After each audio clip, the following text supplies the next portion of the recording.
Hello and a very warm welcome to BBC Learning Zone through the night on BBC Two.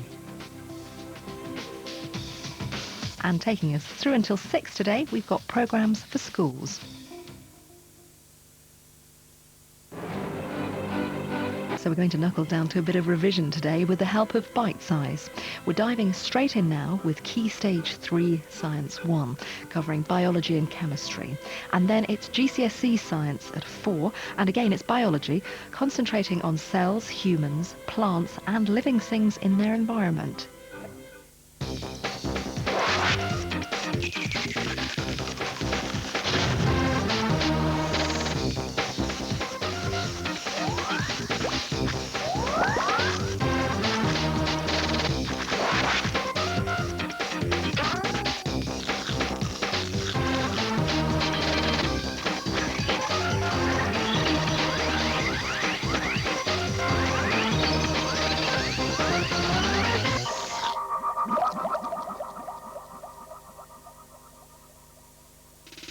Hi, I'm Katie Natman and welcome to the Key Stage 3 Bite-Size Revision Series and Science.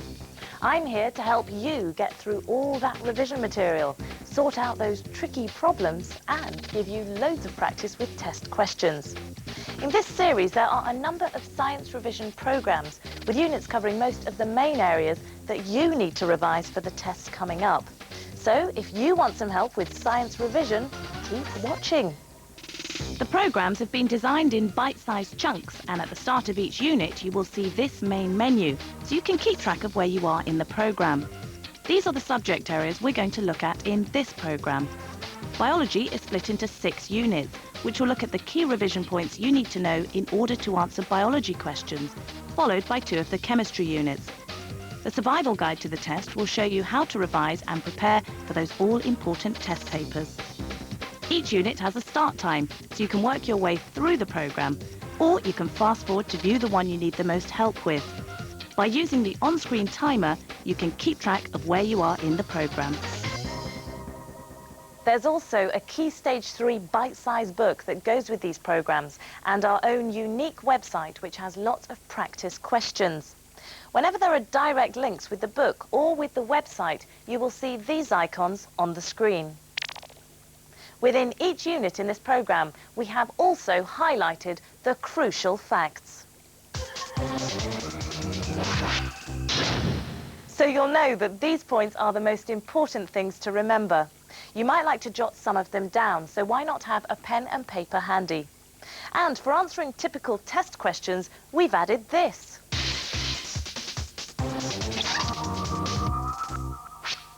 So you can choose to stop the tape and have a think and maybe even make some notes. Or you can just carry straight on. It's your choice. If you work your way through these programmes, then they're going to help a lot with your knowledge and boost your confidence. So let's get going.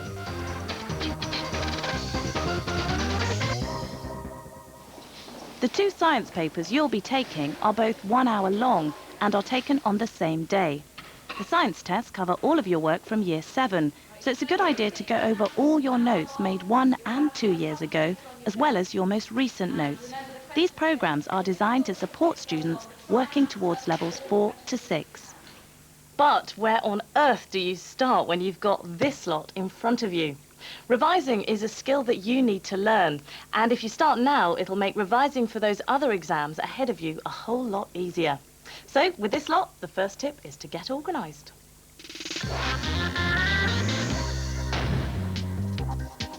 I try and balance my social life with my revision, so I usually set a timetable so that I have enough time to revise but also to relax.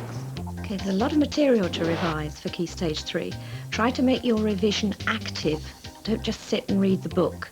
Try to do something as well. So draw diagrams, mind maps. How about writing some questions where you can challenge your friends as to which you think is best? Whatever you do, make it active. Just keep reading through things and jotting down notes, and make sure you do it in a nice quiet atmosphere so you're absorbing what you're reading. Some helpful tips there. So, let's take a look at some key points about revising.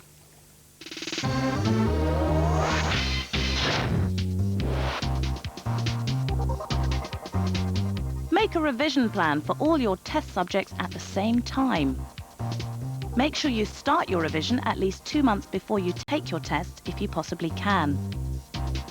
Revise in bite-sized chunks. 15 to 20 minutes is a good length. Don't just read your books, make notes and then try and test yourself.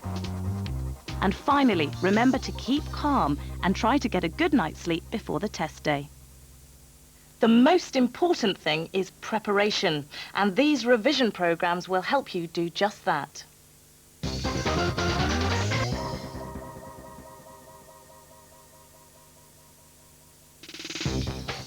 In this unit, we're going to look at life processes and animal and plant cells, and the final section will look at more specialised cells. Let's start with the 7 life processes. There are 7 life processes that keep me alive.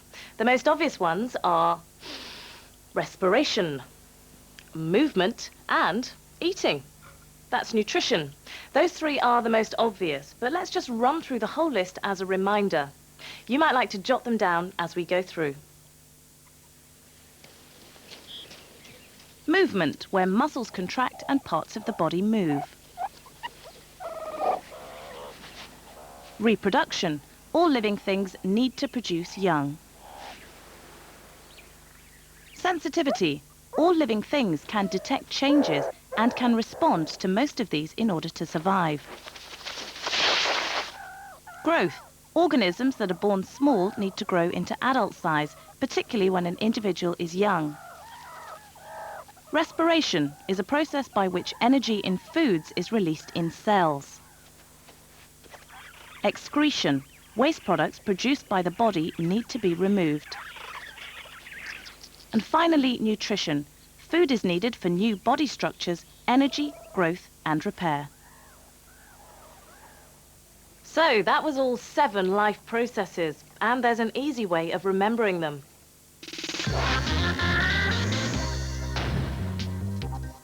The way I remember the 7 characteristics of life is Mrs. Wren, because it stands for movement, respiration, sensitivity, growth, reproduction, excretion and nutrition.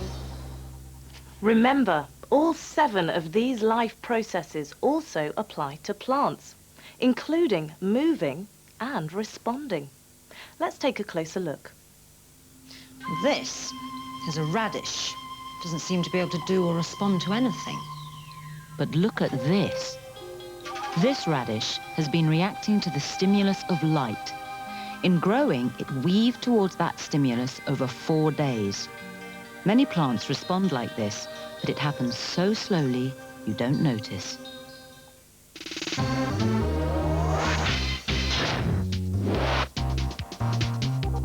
So remember, plants also have movement. For example, plants will move towards light, and sensitivity. Plants will detect changes and respond to them.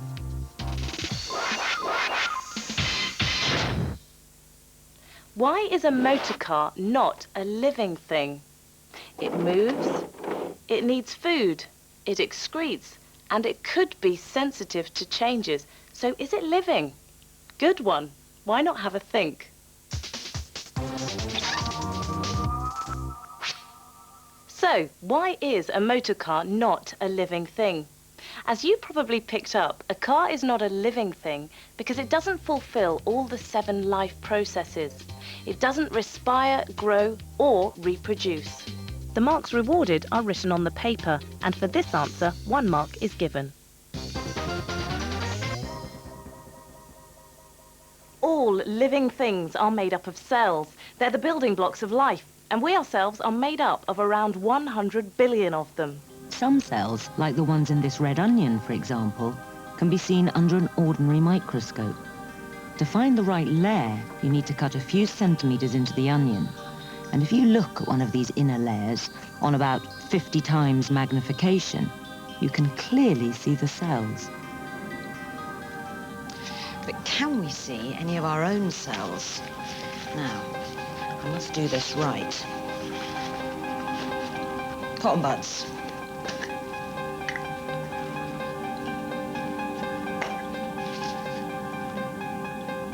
On this cotton bud, I've got some of my cheek cells.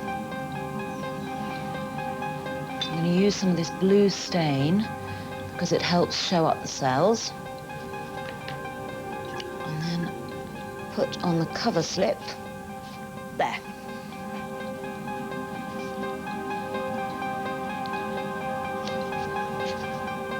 And at 1,000 times magnification, you can see the individual cells. Most cells are smaller than these. The average cell is 1/30th of a millimetre, which means that if this brick is the size of one cell, then this many, 30, can fit into this space. So a diagram of an animal cell will look like this, and you need to label the cell membrane, which controls the movement of substances into and out of the cell. A jelly-like substance called the cytoplasm is where all the cell's activities are carried out, and the nucleus is the control centre of the cell. Plant cells also have these three structures, but they have others as well. Okay, now we've got the cell here magnified over 13,000 times, and here we can see that this cell is slightly different from an animal cell in that it's got this cell wall on the outside. All the way around the cell, we've got the cell wall. Now, apart from a plant cell's outer wall, the algae cell is actually very similar to all cells. There's the protective membrane around the cell, the nucleus, which acts like the nerve centre controlling everything that goes on in the cell, and the cytoplasm, where chemicals and food are made. In common with an animal cell, the plant cell also has a nucleus, cytoplasm, and a cell membrane. In addition to these three, the plant cell has a cell wall made up of cellulose, which gives it shape and structure and provides the fibre in our diet. And inside the plant cell is a large vacuole full of sap. Green plant cells in the leaves will also contain chloroplasts. Chloroplasts hold the green pigment used to absorb light for photosynthesis.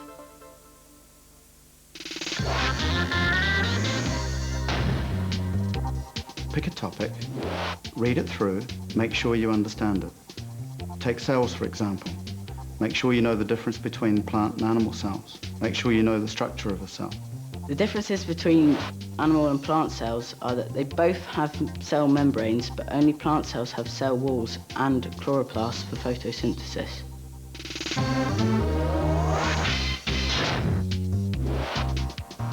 So for plant and animal cells, you need to know that all plant and animal cells have three things in common: a cell membrane, a nucleus, and cytoplasm. But plant cells also have three structures that animal cells don't have: a cell wall, a vacuole, and chloroplasts. For your test, you'll need to be sure of the structures of both plant and animal cells, and which parts only appear in plant cells. Don't make the mistake of labeling the cell membrane as the cell wall. Remember, only plant cells have a cell wall. Animal cells never have a cell wall. Why not stop the tape and practice drawing the cells and labeling the key structures? These are exactly the sort of questions you'll be asked in a test paper.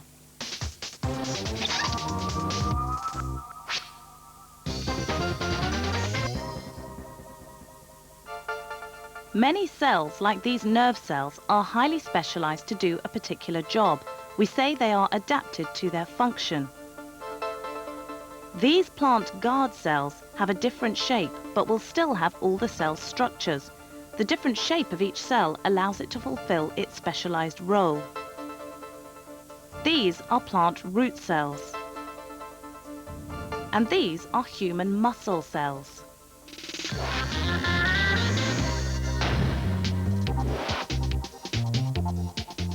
So, to summarize specialized cells, we say they are adapted to their function. And you need to know what the words function and adapted mean. Function is what the cell does, its job. Adapted is how the cell is suited to its job. So, that's it for life processes and cell activity. If you're not sure about any of it, particularly those crucial differences between animals and plant cells, you could rewind to the beginning of this unit and check through the key points again. Don't forget there's more info and test questions to practice on our website and also in the accompanying Key Stage 3 bite-sized revision book. You may want to take a break now, or you can move on to the next unit. It's your choice.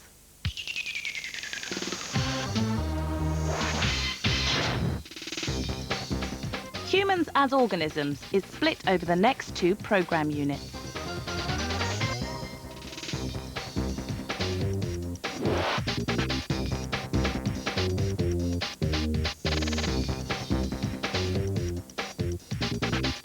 The first unit is in 4 sections, so let's kick off with nutrition and the digestive system.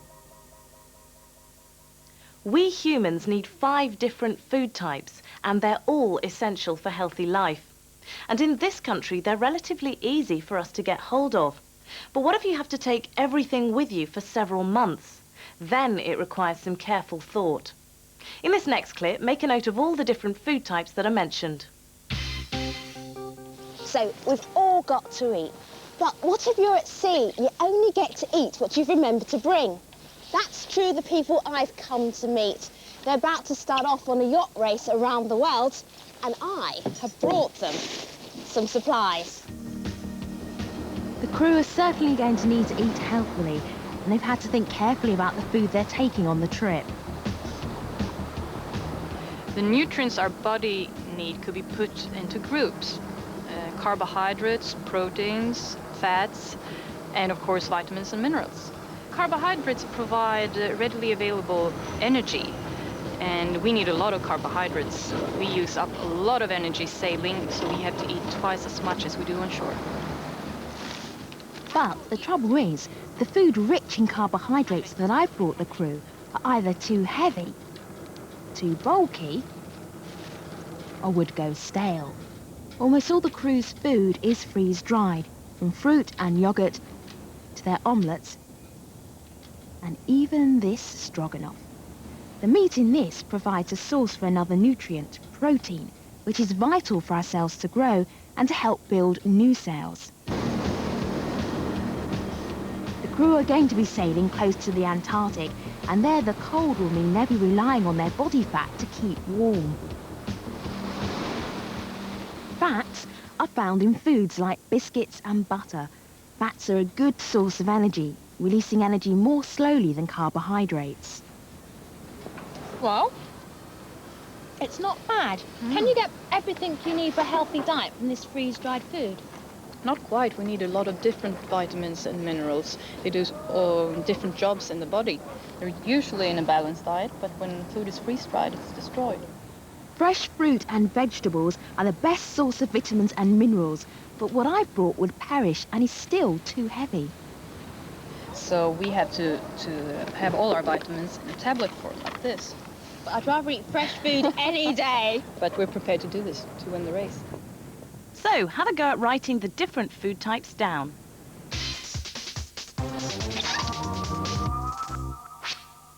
You should have come up with 5 different food types: carbohydrates, proteins, fats, vitamins and minerals. The other 2 things that you need for a healthy diet are fibre and water. Not technically food, but still essential for a balanced diet. And together with the 5 different food types, they make up the 7 components of a balanced diet.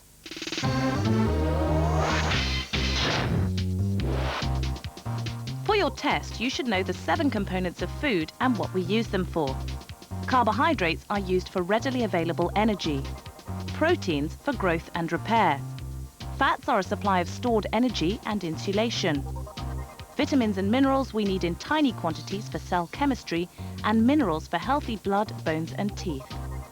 Fibre, roughage, is the indigestible part of food, but aids digestion and helps prevent bowel cancer.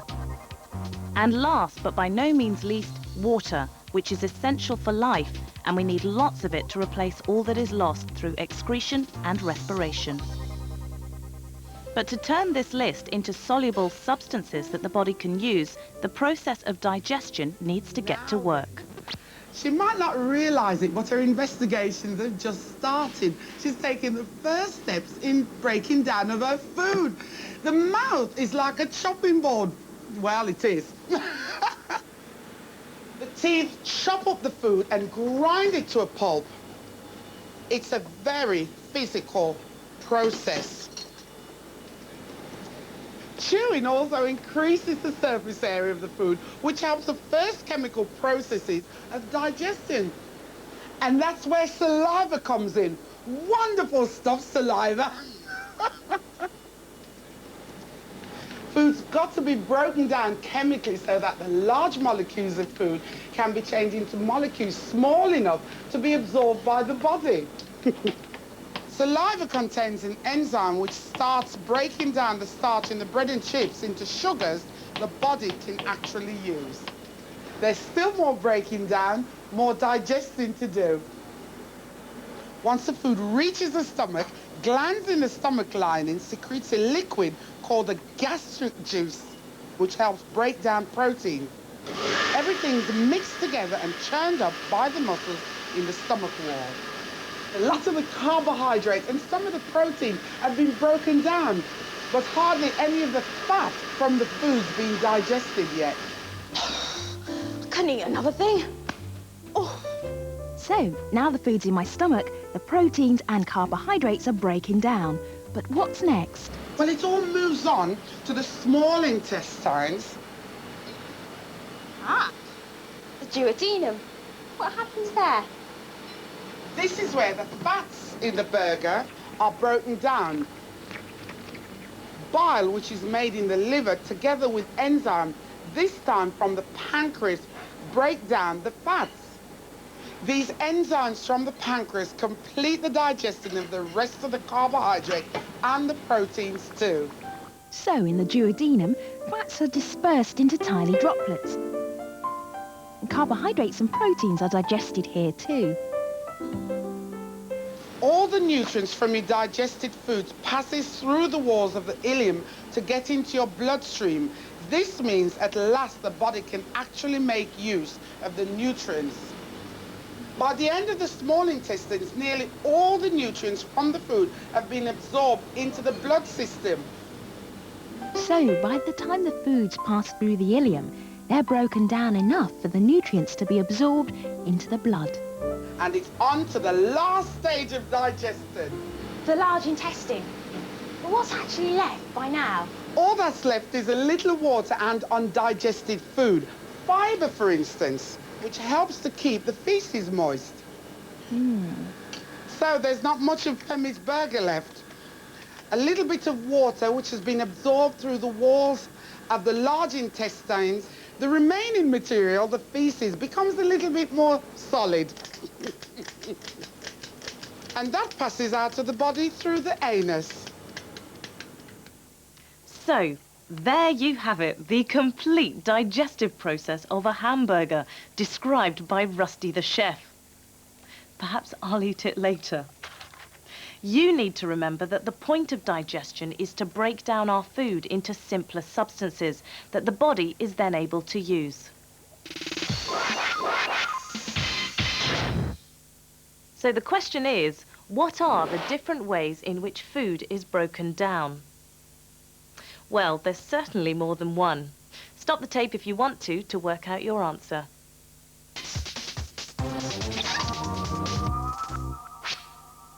Your answer should include 2 points, that food is broken down both mechanically and chemically, and that the saliva in the mouth and gastric juices in the stomach produce enzymes that chemically help break down the food into smaller molecules.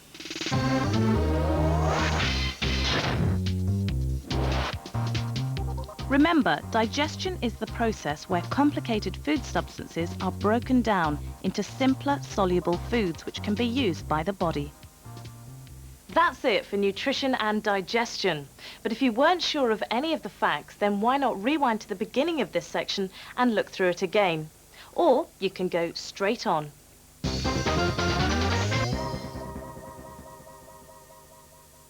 Our skeletal system consists of bones and other soft tissues that hold us together. Without a skeleton, we would be very floppy indeed. But support is only one of its 3 functions. It also protects vital organs such as the brain, heart and lungs. And its 3rd function is for movement. The skeleton has different types of joints: the vertebra, ball and socket joints, and hinge joints. So let's check through the key points you need to remember about joints.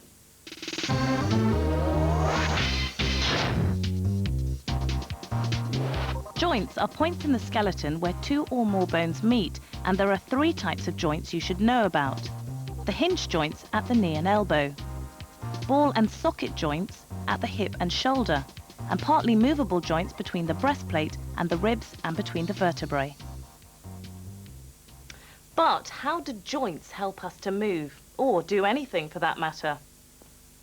Pick up a drink, that's my hinge joint. And to jump off this bench, or jog on the spot, I'm using all the different joints. But just how do they work? Looking inside a running knee joint, the muscles that cause movement are attached to bones. They're called skeletal muscles.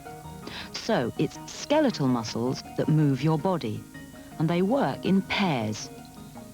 Now you can feel two of these working together when you bend and straighten your arm. You can see it with this model. To bend your arm, the biceps contracts. It gets shorter. You can see it bulge and harden. The triceps relaxes.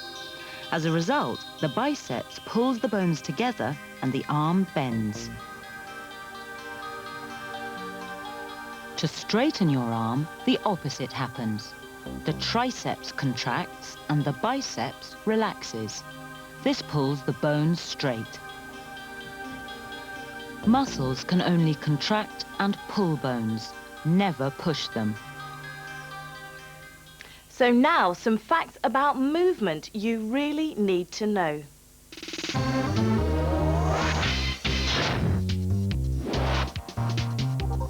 Muscles can only contract. They shorten and then relax, go back to their original length. Muscles usually work in pairs, having an opposite effect on each other. They are described as antagonistic muscles.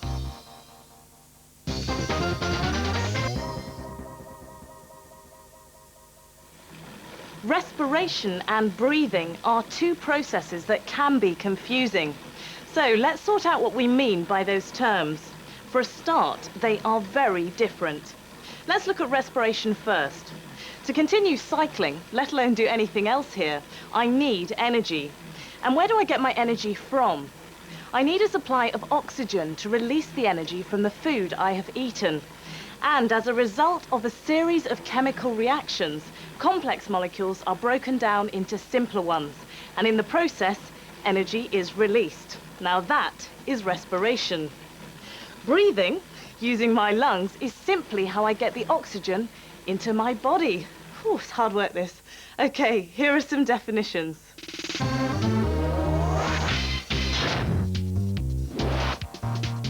First of all, respiration is aerobic. Aerobic means with oxygen.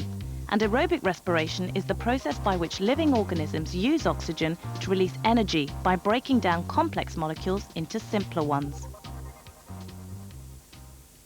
So remember, in respiration, oxygen is used to release energy. Breathing is just the process that allows oxygen into our bodies. Now we've got that sorted out, let's take a closer look at the process of respiration. I thought we got our energy from food. Well, food is an energy store, and carbohydrate is one of the best stores of energy. But it's not enough just to eat the food. We need also to release that energy to take in a gas from the air that we breathe.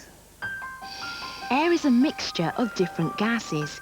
It's mainly nitrogen and oxygen, with a very small amount of carbon dioxide. But which one of these gases do we need? We can test to see what gas our bodies need by looking at the difference in the gases that we breathe in and the gases that we breathe out. As we know that the air around us is 21% of oxygen and only 0.03% of carbon dioxide. And if you'd like to pop the mask on, we'll have a look at the gas that you breathe out. When I breathe out, the air only contains 15% oxygen, not 21% as before. Well, that's a lot less than I inhaled, so I must have used up some of the oxygen when I breathed. That's right. If you'd like to pop the mask back on, we'll have a look at the carbon dioxide that you breathe out. Only 0.03% of the air I breathed in was carbon dioxide, but when I breathe out, that has increased to 5%. That's over 160 times more carbon dioxide than the air you breathed in. That's amazing. And look, If you'd like to take hold of that and breathe out, you'll see another byproduct of the process. Water. So, I used up oxygen and produced carbon dioxide and water. And energy. Respiration is a chemical reaction which releases the energy we need. The carbohydrates in our food react with the oxygen from the air. This produces carbon dioxide, water, and most importantly, energy. Let's have another look at that equation, as it's vital for your test that you understand it and know it off by heart. Glucose and oxygen produce energy and carbon dioxide and water. Why not stop the tape and try writing it out from memory?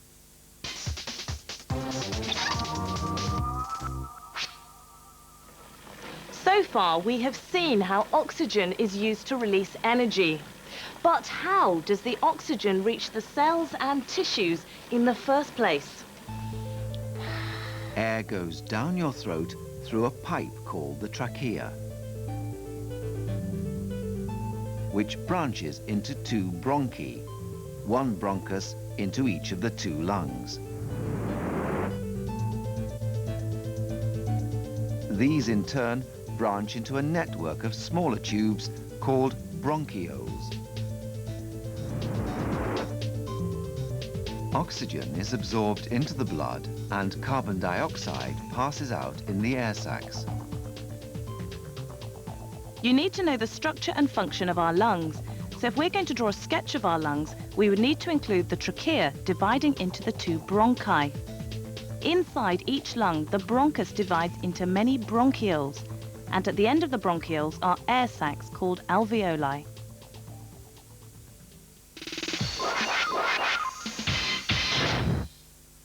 The question is, how are our lungs adapted to gas exchange? By expanding and contracting, our lungs are able to take in oxygen and breathe out carbon dioxide. But as we've seen in the clips, they have some other special features. If you like, you can stop the tape and have a go at answering the question.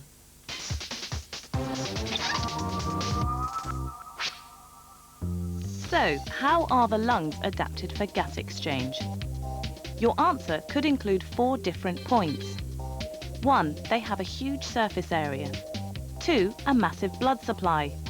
3, they have a moist surface. And 4, they have very thin walls, only 1 cell thick. So far, for humans as organisms, we've looked at digestion and nutrition, movement, respiration and breathing. Now, if you weren't sure of any of these subjects, then you could rewind the tape and go back over them. Here are a few tips for remembering all those facts.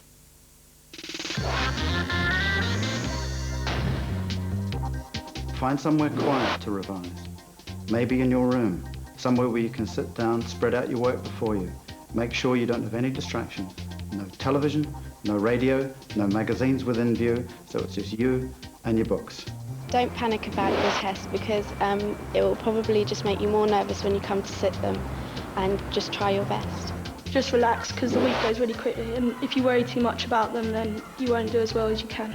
I think you should have a quiet room to revise, so turn all distractions like TV and stereo off, because it takes longer to revise and you don't take it in as well. Eat a sweet before the exam because it will calm you down much more. That brings us to the end of this unit, and it would be a good place to take a break. Or you could go straight on to the second unit of humans as organisms. Don't forget the Key Stage 3 bite-sized book and the website have lots of info, diagrams and interactive questions on these subjects.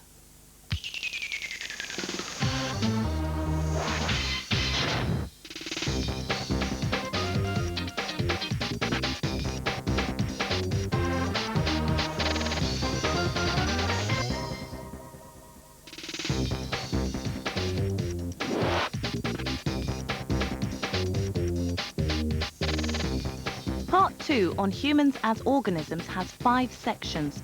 So let's start with the first one on circulation.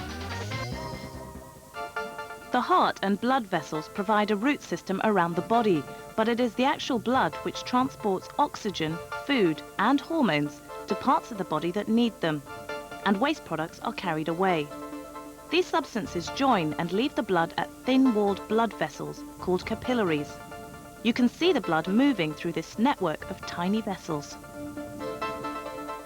The capillary tube is only 1 cell thick and easily allows gas exchange to take place. Oxygen, food and hormones leave the blood here, and carbon dioxide and other waste products join the blood, ready to be carried away.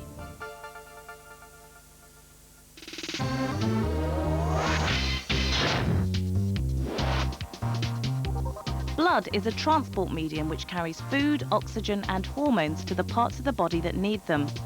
Blood also carries waste products away, such as carbon dioxide. Capillaries are thin-walled blood vessels that provide the place for the exchange of substances. These last key points about blood are really important. If you weren't quite sure about the function of blood and the structure of capillaries, why not go back over the material in this section? Or, if you prefer, you could try out the book or the website.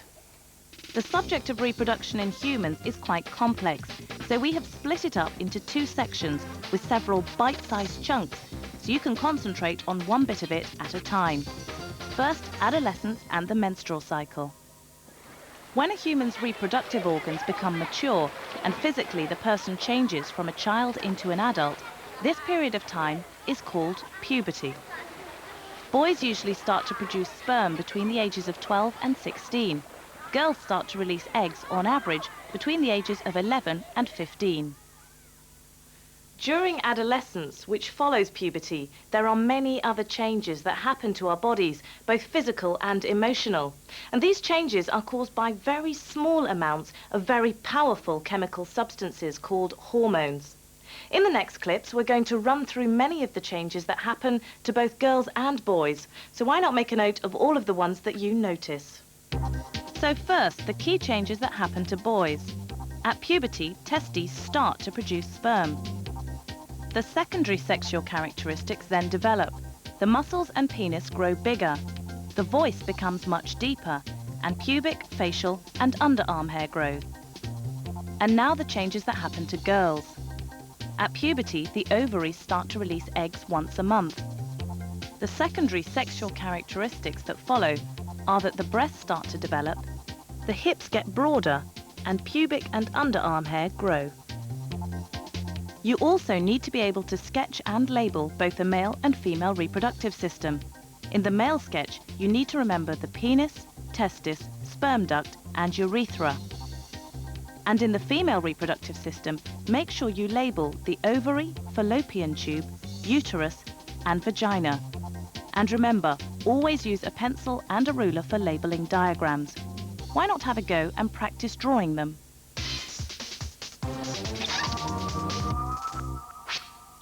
Now, let's look at an important part of the human reproductive process, the menstrual cycle. Between about the ages of 11 to 50, a woman is fertile. This means that each month an egg is released from one of the 2 ovaries. When this happens, the lining of the uterus thickens with a large supply of blood to receive an egg.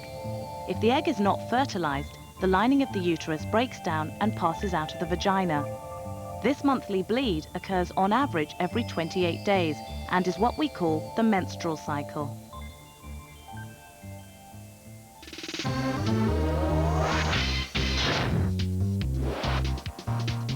So, just to recap, the key points are: in reproductive females, the menstrual cycle is where the uterus lining breaks down every month if an egg isn't fertilized. Ovulation occurs when an egg is released from one of the 2 ovaries.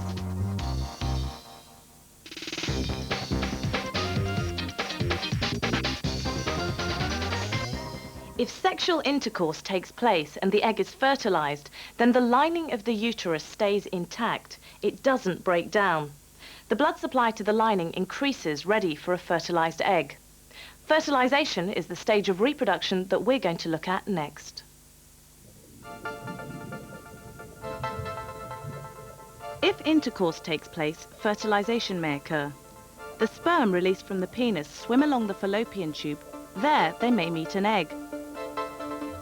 So fertilization is when one single sperm fuses with the larger egg.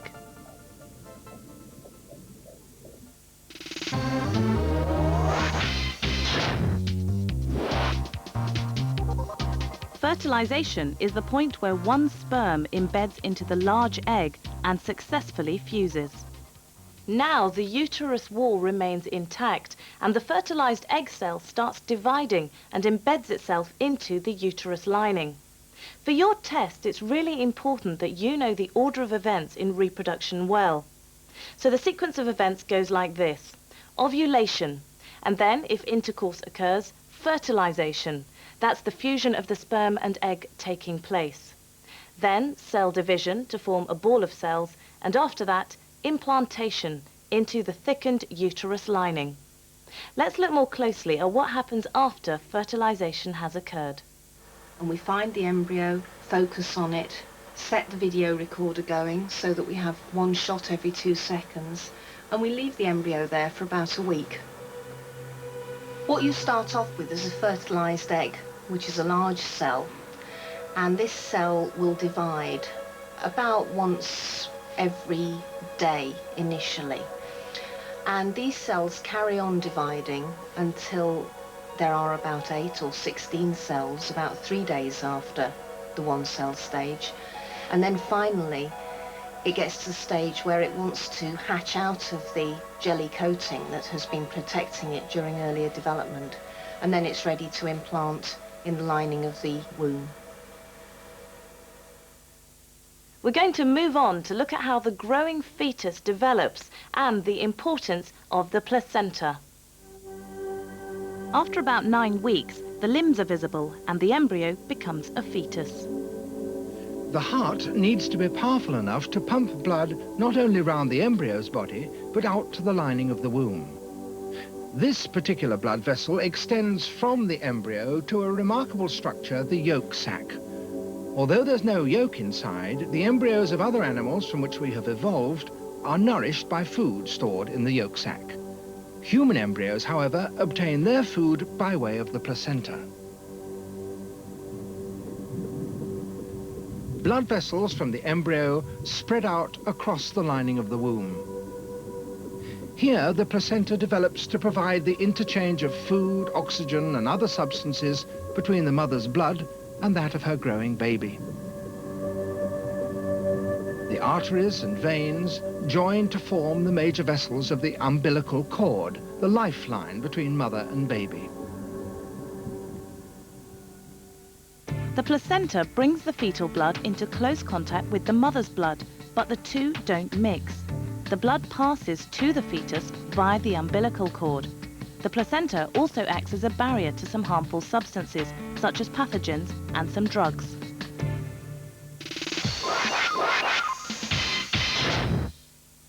What important role does the placenta play? That's an interesting one. The placenta grows and develops alongside the fetus, but what's its special job? There are 2 main points. Why not stop the tape and jot them down, or if you prefer, you can move straight on to the answer.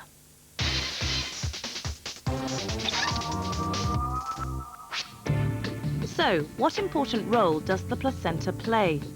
Your answer should include 2 points. 1. The placenta acts as an exchange place for oxygen and food and waste products. And your second point should mention that the placenta protects the growing fetus and acts as a barrier to some harmful substances and microorganisms. This brings us to the end of reproduction, but before we leave these 2 sections, make sure you're familiar with all the key points.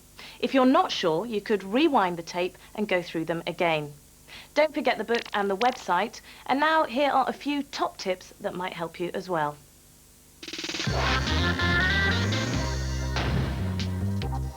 A good tip for when you're trying to learn the systems in the human body is to pick one system per week. Learn it again, and then attempt to explain how, for example, the digestive system works to your mum or your baby brother. If they understand it, maybe you do.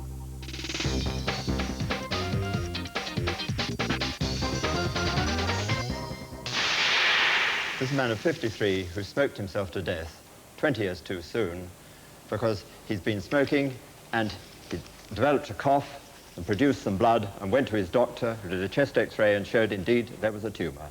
In 2 months he's dead.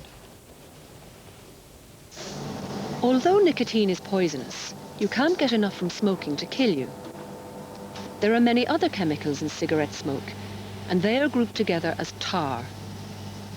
Each one of these flasks contains the dissolved tar from just one cigarette.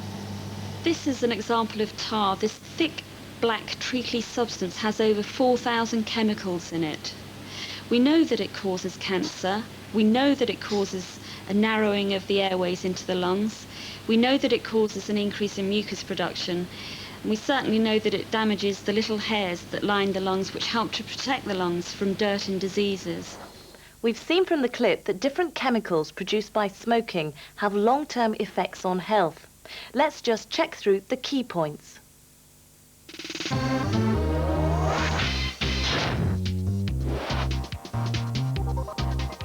Tar contains chemicals that cause lung cancer. Nicotine, another product of smoking, causes high blood pressure and damages arteries. Carbon monoxide reduces the amount of oxygen carried by the blood. And finally, smoking causes damage to the alveoli, the air sacs in the lungs. Besides the effects of smoking, you also need to know about the effects of alcohol and other harmful substances. As we run through the list, why not make a note of them and how they affect the body? Any drug, if abused, can cause physical damage to our bodies, even if it was intended as a medicine. Drugs can also cause personal and social problems. We've just seen the side effects caused by smoking. Now, let's look at alcohol.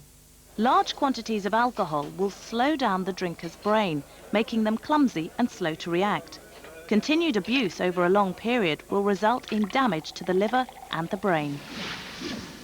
Next, solvents. Solvents inhaled, such as glues and paints, produce hallucination sensations and cause permanent damage to the lungs, brain, kidneys and liver.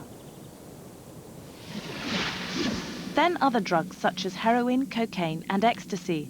They can have rapid effects on health, and large doses can cause death. Now, you don't need to know a lot of detail about this subject, but you do need to know some of the effects these drugs have. So if you're not sure of the facts, why not rewind and go through them again?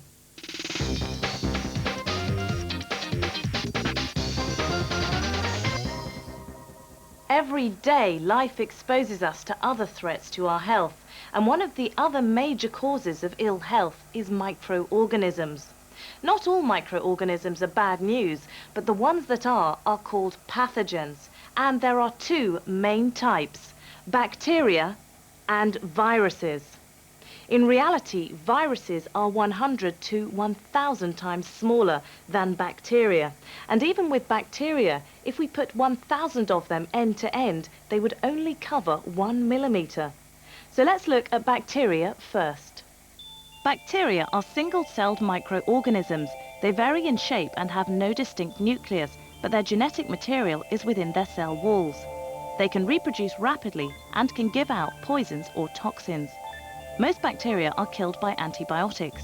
Typical bacterial diseases are tetanus, cholera and tuberculosis, and food poisoning is very common.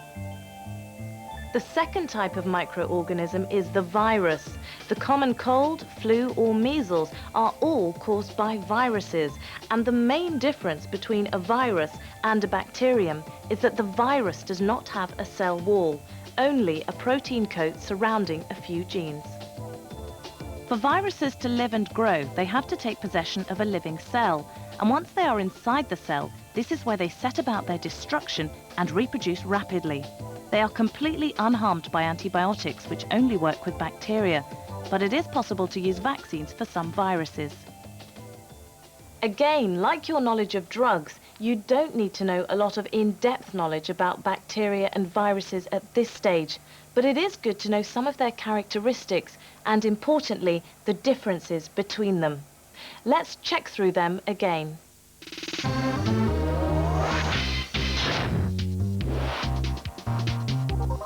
So the main differences between bacteria and viruses are that bacteria have a cell wall and viruses only have a protein coat and have to invade an organism's cell to reproduce. And secondly, bacteria are killed by antibiotics and viruses are not affected. Brilliant! You have completed humans as organisms. You can check through again if you're not completely sure of any of the topics. And if you want to change, why not try the website for some more interactive questions? And don't forget the book either. This is a good place to take a break, but whatever you do, it's your choice.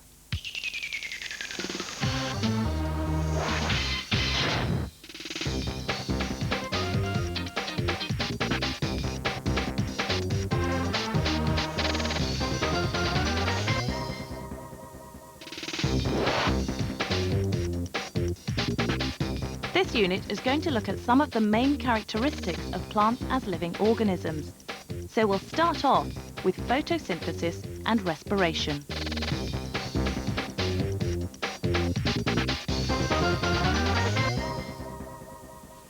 Photosynthesis is the key process for plants that you need to know really well for your test. Photosynthesis means making through light, and this next clip looks at the 4 things plants need for photosynthesis to happen. All green plants need sunlight to make their own food. The process is called photosynthesis. Photosynthesis happens in the leaves. They contain a special green pigment called chlorophyll, which traps sunlight. The leaf, in all its shapes and sizes, is actually a food factory. In photosynthesis, it takes raw materials from the environment and uses them with sunlight to produce sugar. This is the food it then uses to grow. Photosynthesis can be described by an equation. Carbon dioxide plus water, with the sun's energy, produces oxygen and sugar. At nightfall, with no sunlight, plants can't photosynthesize. But as the sun rises, the food factories are back to work again. You should have come up with 4 things for photosynthesis. Carbon dioxide and water, the raw ingredients. Chlorophyll in the green leaves. And sunlight, which provides the energy for the process. These make glucose, a simple sugar, which is the main product of the reaction. And oxygen is also produced. Photosynthesis takes place in all of the green parts of plants, but generally the leaves are the major site. The leaf is adapted well for photosynthesis. It's packed with chloroplasts which contain the green pigment chlorophyll. It is the chlorophyll which absorbs the sunlight and makes the energy available for photosynthesis.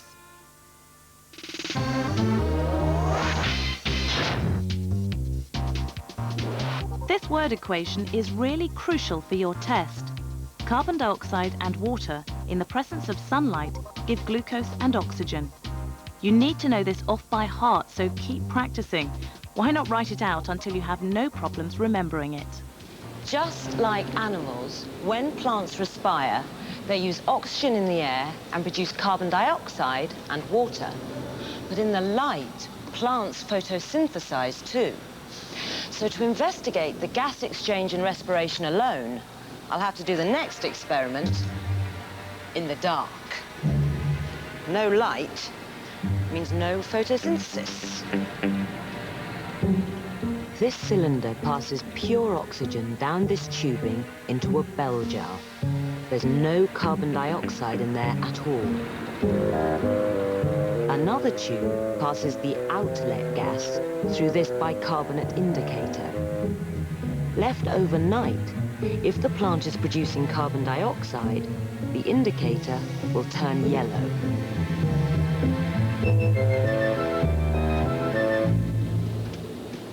So, sure enough, just like us, this plant is producing carbon dioxide.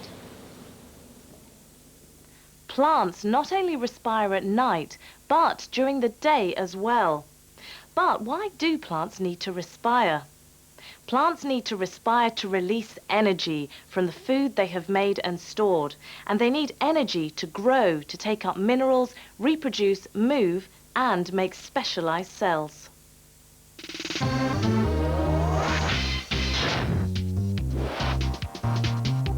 This is a really important point to get to grips with. As well as photosynthesizing, plants need to respire to release energy. So plants, just like animals, break down their stored glucose by using oxygen to release energy, and they produce carbon dioxide and water as byproducts.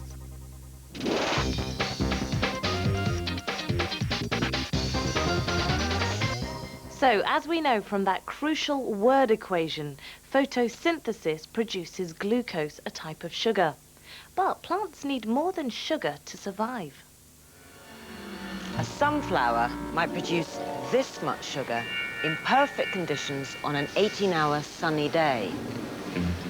And a banana tree with its lovely big leaves might produce this much.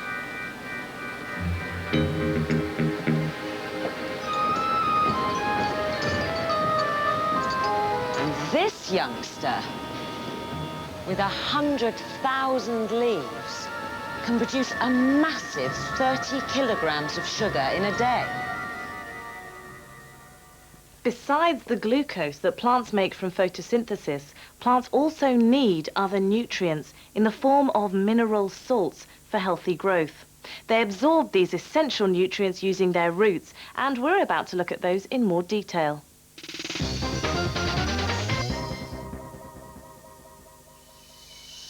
But plants need something else as well as light in order to make food for themselves. They need water and the nutrients that are dissolved in it. And that, of course, they suck up from the ground.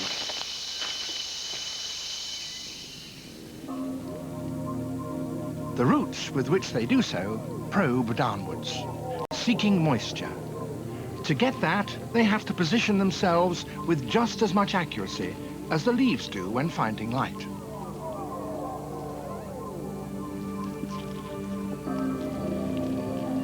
Having found water, they put out thin rootlets, and from them, a fur of tiny hairs, so multiplying many thousands of times the surface area through which water can be sucked in.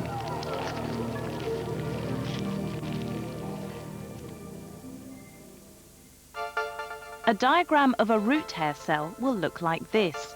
It is adapted to have a large surface area for the absorption of water and mineral salts. But remember, it is like a plant cell that you're familiar with a nucleus, vacuole, cellulose cell wall, and a cell membrane. Remember to take time to label your diagrams.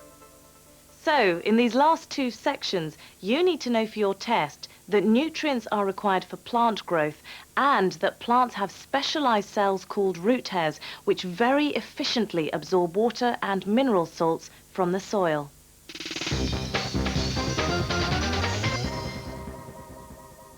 Plants and their flowers can be confusing, and one of the most common mistakes is mixing up the male and female structures.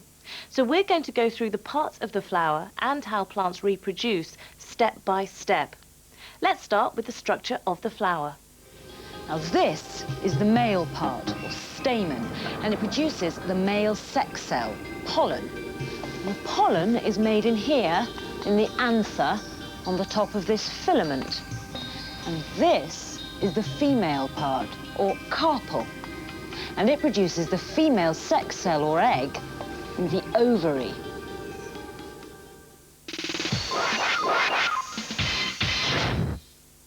Can you draw and label the structure of a flower?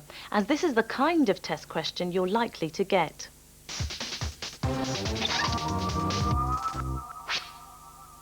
So the sketch of your flower would look something like this. The petals, which can be brightly coloured, and the sepals, which protect the bud. The other main structures you should have drawn are the male part, or stamen, and that is made up of the anther and the filament.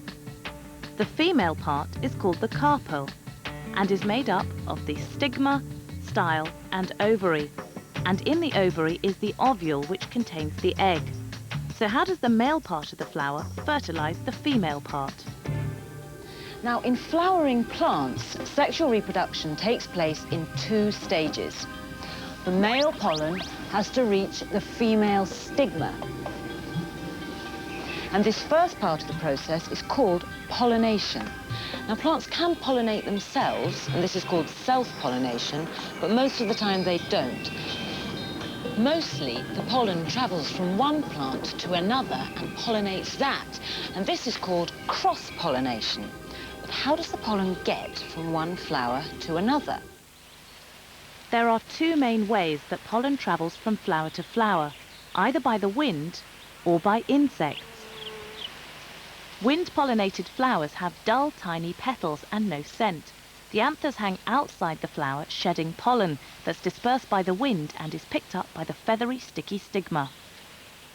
Insect-pollinated flowers are scented and have brightly coloured petals to attract animals, and the sex organs are inside the flower.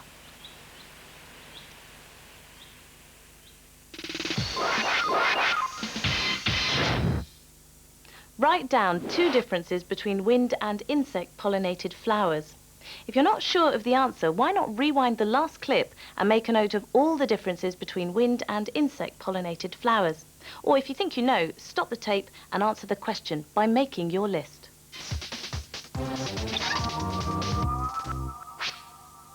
Your answer could start with wind-pollinated flowers having dull green petals and no scent, whereas insect-pollinated flowers have brightly coloured petals and scented flowers. And your second difference, wind-pollinated flowers have their anther and stigma outside the flower, but in insect-pollinated flowers, the anthers and stigma are inside the flower. So that's pollination, but what happens after that? The flower is pollinated when the pollen lands here, but it still isn't fertilization. The nucleus in the pollen still has to reach the nucleus in the egg, down here. Now the pollen grows a long tube, like a long straw, which funnels the nucleus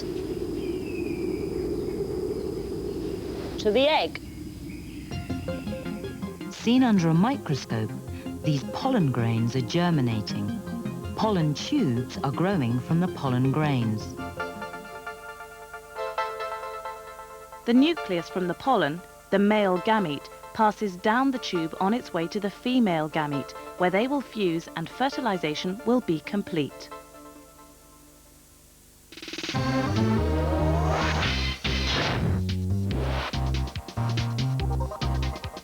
The flower contains the structures for sexual reproduction in plants. Sexual reproduction is the joining together of male and female gametes to produce offspring. A gamete is the reproductive cell with half the plant's genetic information. Let's summarize reproduction in flowering plants. We have pollination. Pollen from the anther lands on the stigma of another flower. Then fertilization of the female ovule. And it's the ovule that becomes a seed. Seeds come in all shapes and sizes.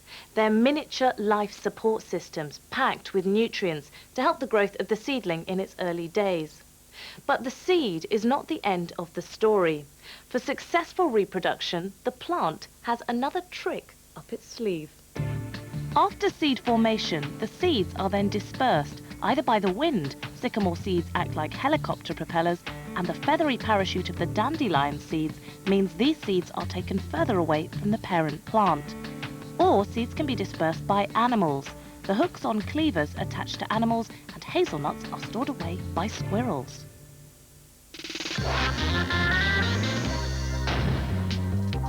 I really like plants, but lots of people don't.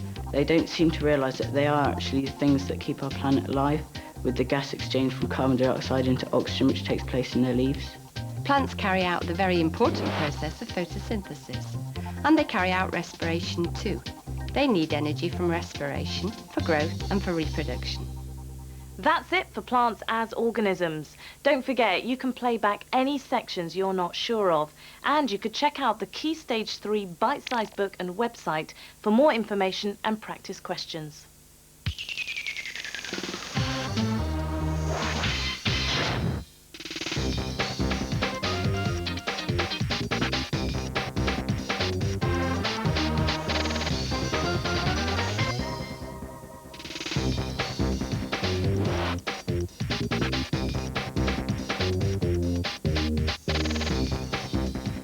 unit on variation, classification and inheritance is split into 4 sections. So let's kick off with variation. A species is a group of living things that can interbreed successfully to produce fertile young. Human beings are one species, fish another, roses another, and grasses another. But if we look at ourselves within our own species, we are very different from each other. Variation is the name given to these differences between members of the same species.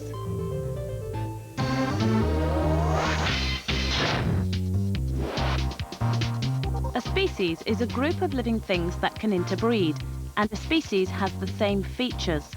Variation is the differences within the species. The variation within our species, or any other species, is caused by both our genetic makeup and the environment.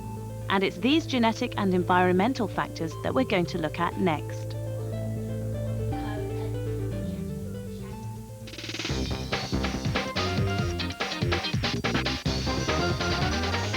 The variation is caused partly by the genetic material we have inherited from our parents. My eyes and nose are the same shape as my mother's, but the shape of my face is the same as my dad's.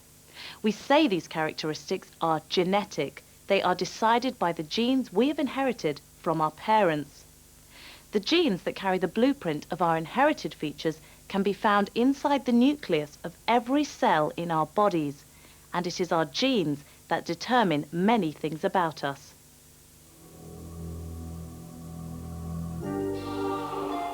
All animals pass coded messages from parent to child.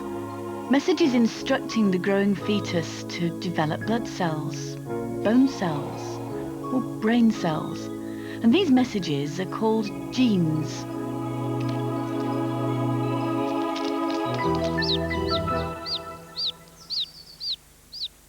To find out what genes are and how all this information gets transferred, I went to see Dr. Fran Balkwell. What's in these tubes, Fran? Well, what you can see here is the chemical instructions of life. Strands and strands of genes that are the instructions to make a human being. If you like, it's the secret of life itself. What do these genes do? Well, the easiest way to think about genes is that they're recipes.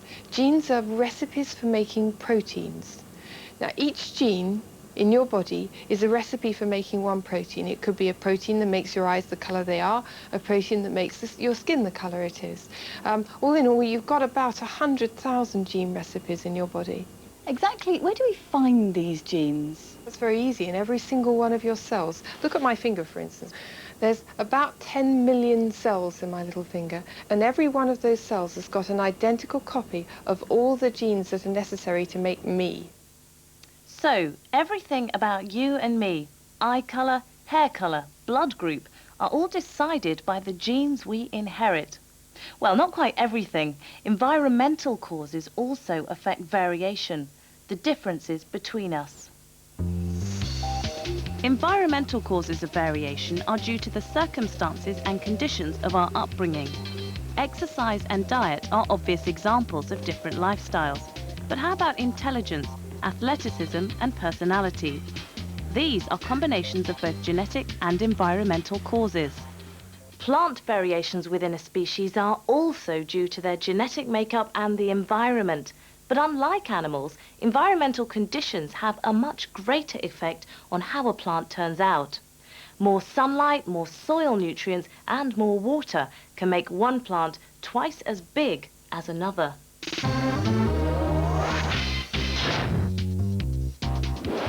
Points to remember are variation within a species is caused by 2 factors. Genetic causes are due to the genes we inherit, and environmental causes are due to the conditions we live in.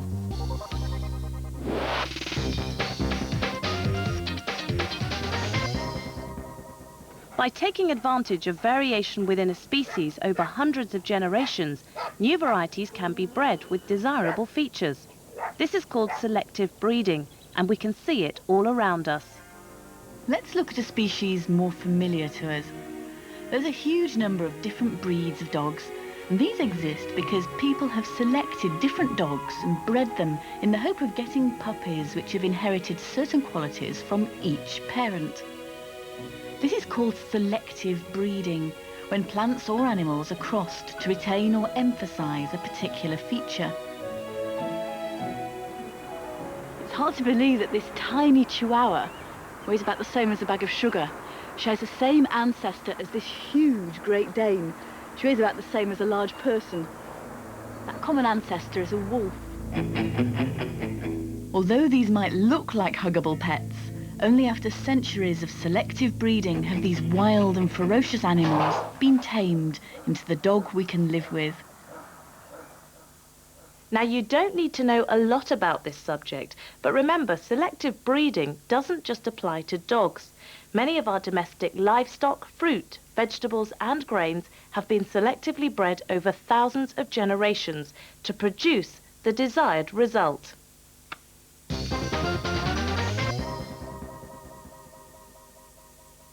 All living things can be sorted into groups, and the members of each group will have similar features. This process of sorting things into groups is called classification.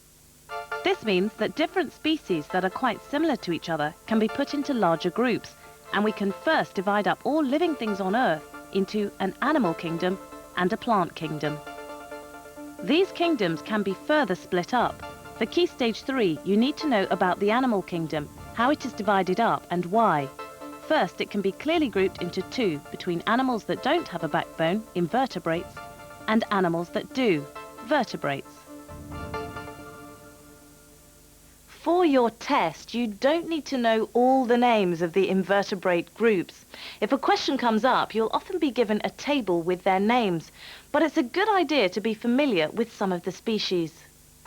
So, invertebrates can be split into 5 groups: insects, arachnids, that's spiders and scorpions, crustaceans, for example, lobsters and woodlice, mollusks, such as snails and mussels, and finally annelids, worms and leeches.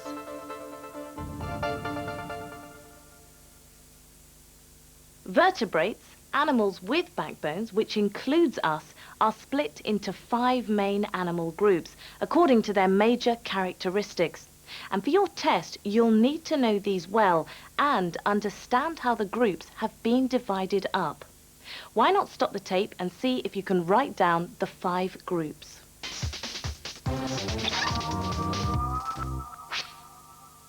The 5 groups of vertebrates are mammals, birds, reptiles, amphibians, and fish. We can put all vertebrates in their different groups. We humans are mammals. These fish are fish.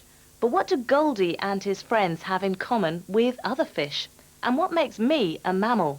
What do I have in common with giraffes, mice, and pet dogs? And what distinguishes us from birds? Let's look more closely and find out just what makes a mammal a mammal. Right, what I want you to do... Luckily, we can put vertebrates into their different groups just by looking at them. We can identify each of the 5 groups by their external features. This group of students here at Marwell Zoo have been set a challenge to find out just what makes a frog an amphibian and us mammals. Between them, they have a set of cards with different animal features on.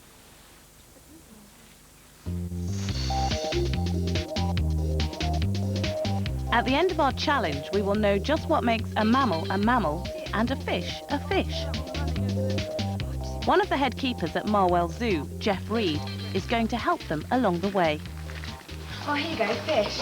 Yeah. Oh, wow. Really big. They're one of the groups of vertebrae, aren't they? Yeah. How are you getting on? Yeah, not too bad. Good. We think we've got the key features of fish. Right. Yeah, because we've got have fins, have scales, and have gills. Absolutely right. That's pot-bellied pig. Yeah, mammal. Decide what these are and what they've got with the cards. So next, onto our feathered friends, birds. Oh wow, look at that. It's got like a Mohican head. Isn't that cool? We've got red beak. How are we doing? Look at their feathers. It's all like feathers, ruffled out. And... Yeah. these are Australian black swans. Right. The others are sort of pochards, various mixture of ducks. So obviously they're birds. Yep. So have you found any characteristics yet? Well, they have beaks. Yeah. And they lay hard-shelled eggs on land. Yes. And they have feathers. Yeah. And they also have wings as well. They do. Yeah, that's good. The key characteristics are they have feathers with wings, they have beaks but no teeth, and they lay hard-shelled eggs on land. Feed young on mother's milk. That would be a mammal, wouldn't it? Yeah, definitely. As you can see, these are mammals. So what characteristics have you found for mammals? Feed on mother's milk. Yes, yeah, which this one's doing because he's only 8 months old, so he still has a drink. Right. And they have hair or fur. They do, yes. As you can see, it's not obvious on these, but the actual horn is made of hair. You can see the tiny strands. You can feel the little hairs all over its body. Yes, you can, can't you? So on to a more typical mammal, this time a coati. Well, as you can see, these are completely different types of mammal. Yeah. So what key characteristics have you found so far? The young feed on the mother's milk, and they have hair or fur. You can see that here, obviously. So to summarise, really, all mammals have fur or hair, and all mammals, their young feed on their mother's milk. Smooth, damp skin. Is that amphibians? Yeah. Yeah. These are tomato frogs, hence the colour, okay, and they come from the rainforests of Madagascar. So which vertebrate group do you think these belong to? Are they amphibians? They are, yes, yes. What do you think the key characteristics are? Do they have smooth, damp skin? Yes. Lay soft eggs in water? Yes. And do they live on land and water? Yes, Okay. yes. That's a true amphibian. Right. No jump. They lay soft-shelled eggs on land. Well, reptile. Yeah, yeah. Right, so finally, what are these? They're reptiles, aren't they? Yep, quite right. So what do you think is special about reptiles? Well, they lay soft-shelled eggs on land, They do, and they have hard, dry scales. yes. It's got really, really smooth, dry skin. As you can feel it quite well, can't you? It's got a really nice colour. Yeah, these come in very many colours, these. So do you think you've sorted out all your key characteristics for your 5 vertebrate groups? Yeah, definitely. You have? It's a lot clearer, yeah. Good, well done. Yeah. Well, I think you all deserve a good break now.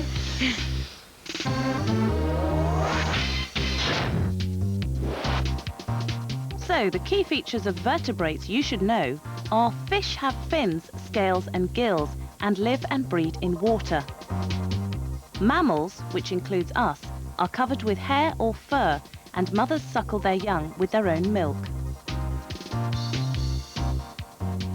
Amphibians are the only animals that can live on both land and in water, and they have smooth, damp skin. Don't confuse them with reptiles that only breathe on land through lungs. They have dry, scaly skin and lay soft-shelled eggs on land. And finally, birds. They have feathers and wings, beaks but no teeth, and lay hard-shelled eggs on land. You should now know all 5 of our vertebrate groups and their distinguishable features. So, here's a question for you.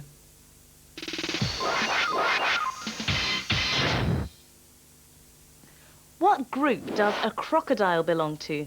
And can you name 2 of its features? Well, we can rule out mammals, no fur, birds, no feathers, and fish doesn't spend its entire time in water. So that leaves reptiles and amphibians. Why not have a think?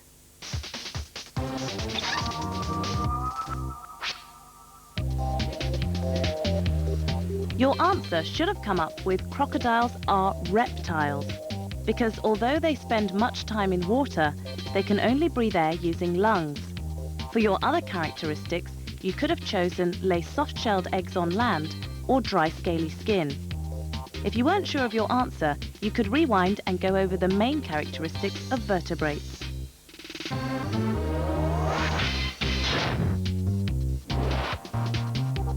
So remember, classification is the sorting of living things with similar features into groups.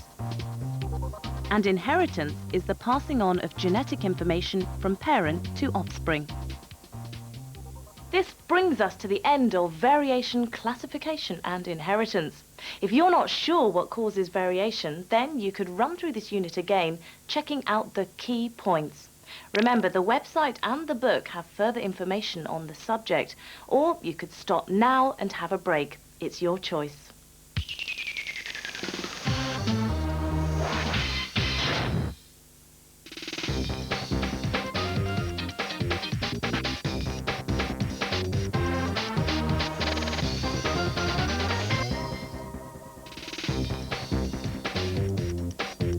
This next unit will cover living things in their environment.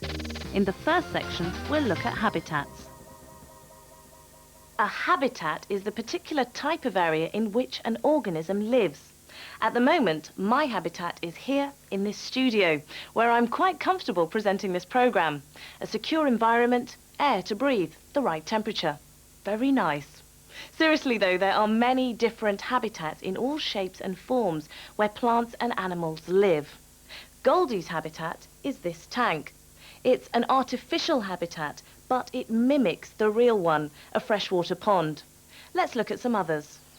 A woodland river, a rocky seashore in Britain, and the cold stretches of the Antarctic are all examples of habitats. These are just a few of a wide variety of different habitats there are on Earth.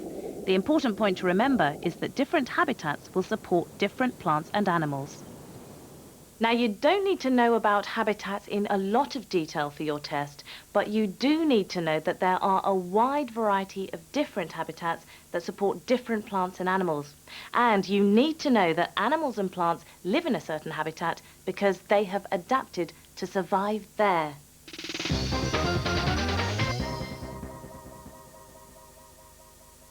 For an animal or plant to survive, it must be well adapted to its habitat. In other words, it has special features, adaptations, which make it perfectly suited to where it lives. I'm adapted to live on land. I have lungs and I breathe air, and I have the limbs needed for movement on the ground. Goldie here is well adapted for life in water. He has gills that absorb the oxygen dissolved in the water, fins to propel himself through the water, and a streamlined, smooth body to give the least resistance through the water. We are both well adapted to our surroundings.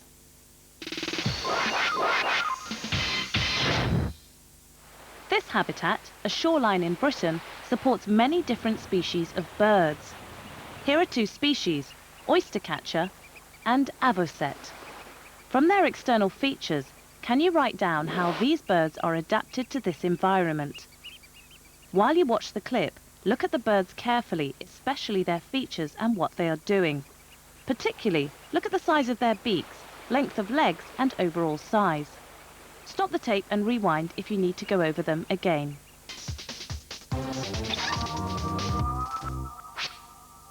So, your answer should be that the avocet has long legs and an upturned beak for sifting for food through shallow water. The oystercatcher, on the other hand, has shorter legs and a strong probing beak for searching for food through sand and for breaking open tough shells.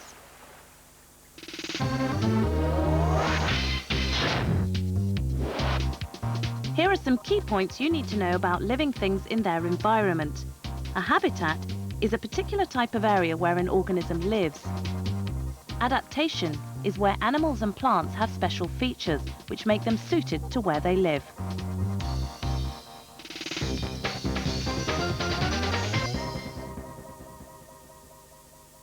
Plants and animals are also adapted to survive seasonal and daily changes in their habitat.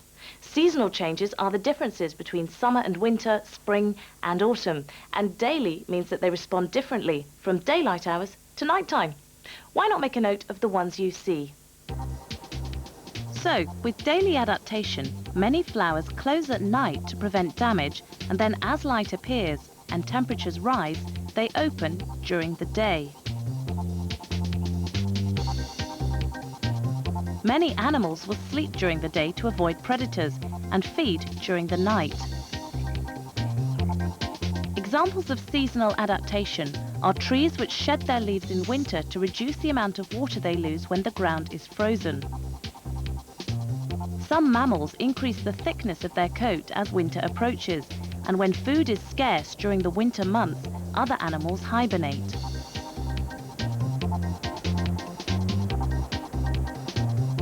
During summer months, the skin of humans darkens on exposure to sunlight to protect them from the increased ultraviolet radiation.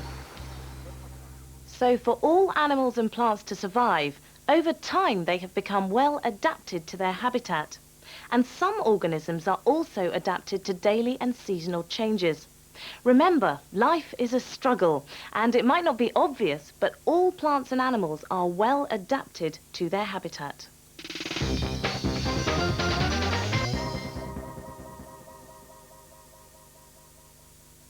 So, we know something about habitats and why certain plants and animals live there.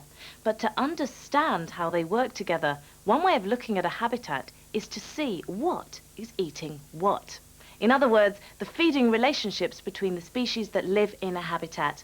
And these can be summarized in a food chain. Now, this is a really key concept that you need to know for your test. So, watch this next clip carefully. Here's an example of a food chain. Energy from the sun is stored in plants. Snails eat the plants. Then they get eaten by small birds. Smaller birds are eaten by larger birds of prey. Wow, what's happened here? Well, this sea cow's been absolutely wrecked by slugs and snails. Look, they've had a real banquet. Incredible.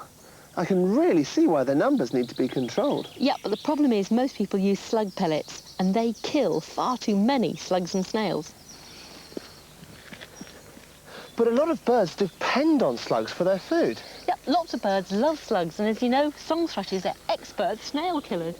If there are fewer slugs and snails, that means less food for those birds. Yeah, and it's not just birds, is it? Because slugs and snails are really important in lots of different food chains. So, hedgehogs, birds, they depend on slugs and snails. But there are other animals too, aren't there? Yeah, frogs, toads, slow worms and badgers. And they're all part of their own food chains. You're going to have plant, slug, and then frog. Or badger, or toad. So the simple chain's getting a bit more complex. So what you've got is not one food chain, but a whole load of food chains all interlinked and dependent on each other. It's a bit like a web. So our simple chain has gone. Plants are still at the first level, but now slugs and snails are in the middle of a web, with these things dependent on them for energy. And these dependent on those things: foxes, owls, crows. If there aren't enough slugs and snails, everything else in the food web is affected. The arrows represent the energy flow along the food chain. Remember, the arrows always go from food to feeder. In this case, oak tree to caterpillar to blue tit. A very common mistake is to put the arrow the wrong way round.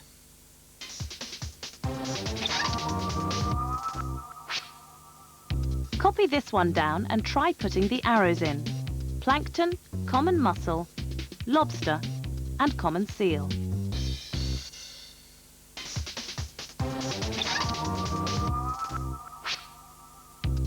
Your arrows should have gone from the food to the feeder.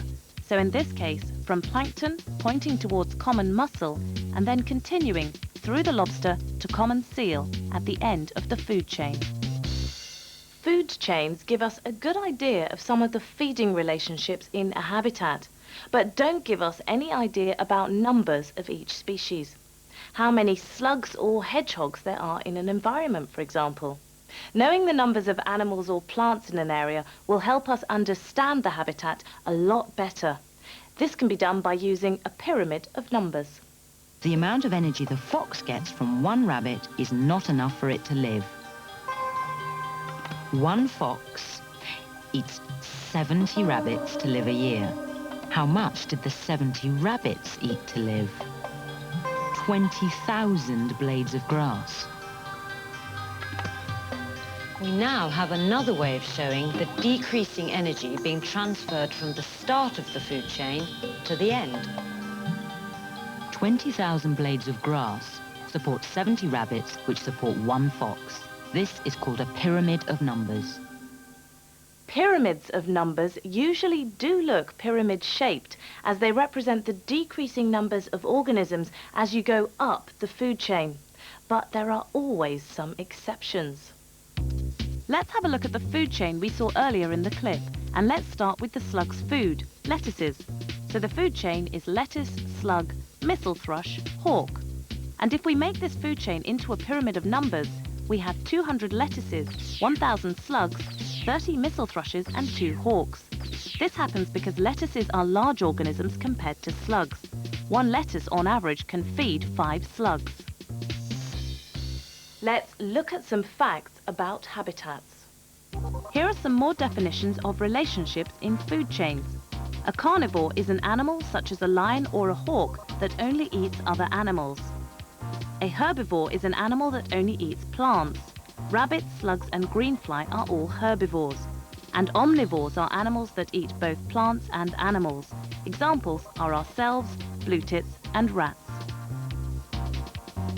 In a food chain, producers are plants which make their own food, biomass. Primary consumers are animals that are herbivores and only feed on plants, the producers.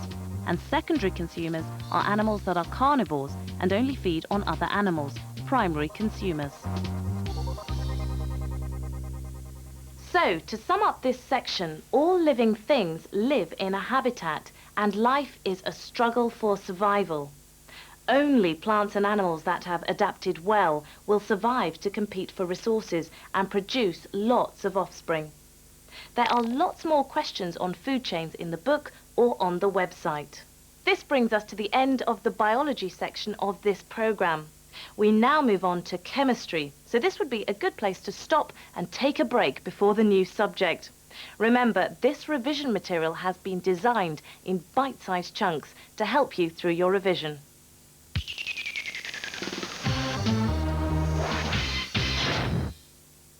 We're now going to move on to chemistry. Remember, the first 2 units of chemistry are in this programme. The other 3 are in the next Science Bite-Size programme, along with a number of physics units.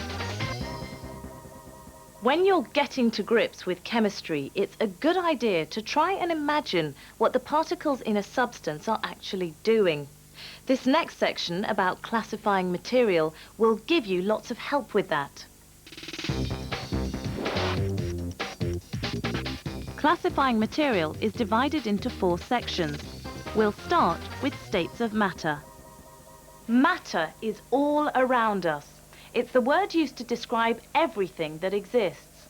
Every substance is made of a different kind of matter, so you need to be clear that substances can exist in all 3 different states of matter, and these are solid, liquid and gas. For instance, here water is in all 3 states. My cold drink has ice and water, solid and liquid states. My tea is also in the liquid state, but the steam coming from the kettle is a mixture of tiny water droplets and water vapor, the gas. The 3 different states we can see water in are dependent on the temperature, and that's what we're going to look at next.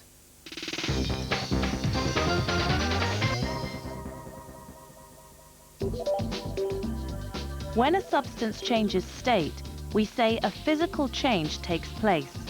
If a solid substance is heated to produce a liquid, the liquid can then be cooled and returned to its original solid state. Here we have the solid paraffin wax being heated, and as you can see, it quickly becomes a transparent liquid. Remember that even though a substance looks and behaves differently in its different state, it is still chemically the same substance. Let's look at some other examples. Another gas in the air is oxygen. And like carbon dioxide, it's invisible. Usually. Oxygen gas passes through this tube into a copper pipe. The bucket contains liquid nitrogen at minus 196 degrees Celsius. Very cold indeed. After a few minutes of cooling, look at the end of the pipe. Drops of liquid. It's so cold that the oxygen gas passing through the tube becomes a liquid. It condenses. In this tube, there's a solid, bromine. This is liquid bromine. And now the tube is filling with brown gas, bromine again. The same stuff, but in totally different forms. We're not used to seeing oxygen as a liquid. It's always a gas in the temperature range we live in. And we're used to seeing substances in one particular state within this range. Metals, for instance, are usually solid, but look at the one in the next clip. As the temperature rises, solids become liquids. They melt. Even in here, it's warm enough for one particular metal to be a liquid. Mercury in the thermometer, a liquid metal at room temperature. You might think that metals are solids, but of course, like everything else, metals can be liquids and gases too. This coin is made out of the metal gallium. It's a solid at room temperature. But gallium metal melts at 30 degrees. My hand is warm enough to melt it.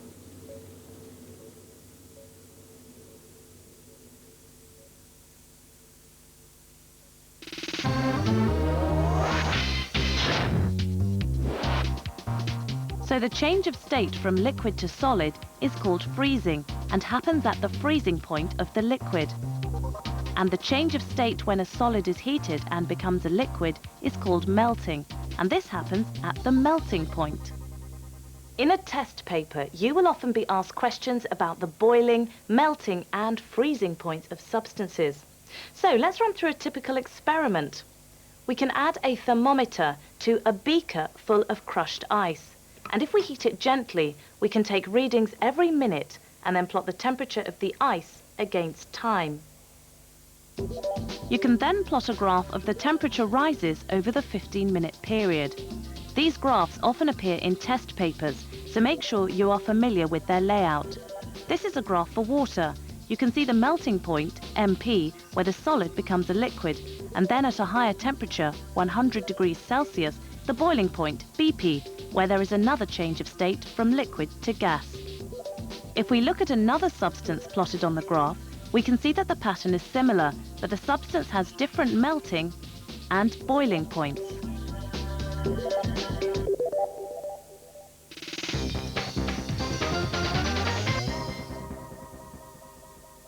To explain the properties of solids, liquids and gases, and how they change from one to the other, we can use the particle theory of matter. Now, the particle theory of matter is one of the really key scientific concepts you need to know and understand well. And we're going to go through it step by step.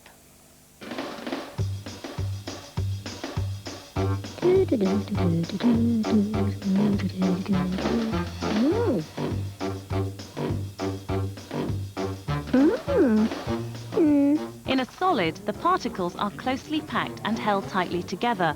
They're not completely still, just vibrating very gently. This explains why solids have a rigid structure and a fixed shape and are hard to compress. The particles in a liquid are also closely packed, but they move over each other.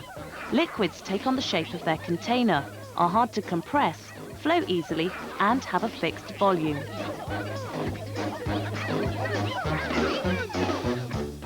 In gases, the particles are not closely packed. They're spaced out and move around very quickly. This means gases also take the shape of their container, but they are easy to compress and flow readily. But unlike liquids, they have the volume of the container.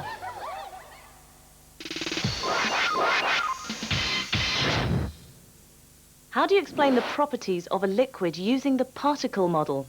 Sounds like we need to check through those micro marvels again.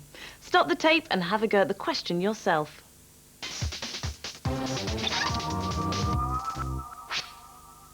Your answer could include 3 points. The particles move over each other. They have no fixed shape. The particles are still touching, are close together, so a liquid is still hard to compress. And the particles move. They flow over each other.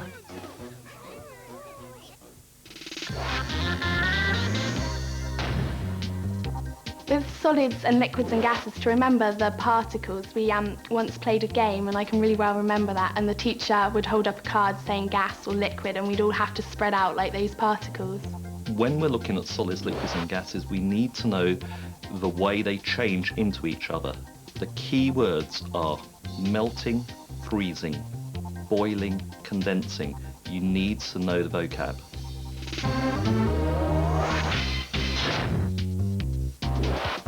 So the key points to remember about the different states using the particle theory of matter are: in a solid, the particles are close together, have a fixed shape, and gently vibrate. In a liquid, the particles are still close together, touching, but with no fixed shape, and move about slowly. And in a gas, the particles are far apart from each other, have no fixed shape, and move quickly and randomly.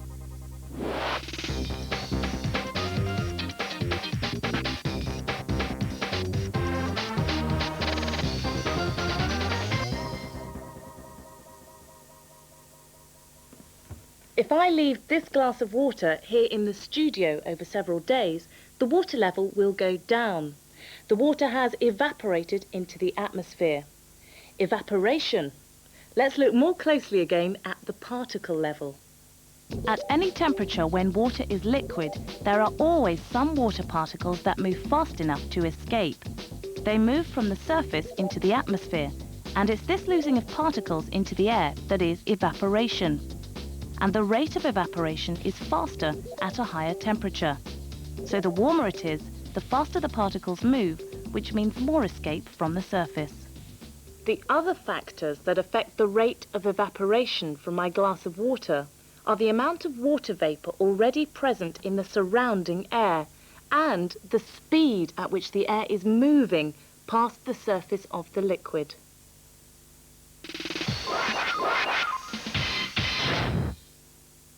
Here's another question where you need to use the particle model to explain your answer.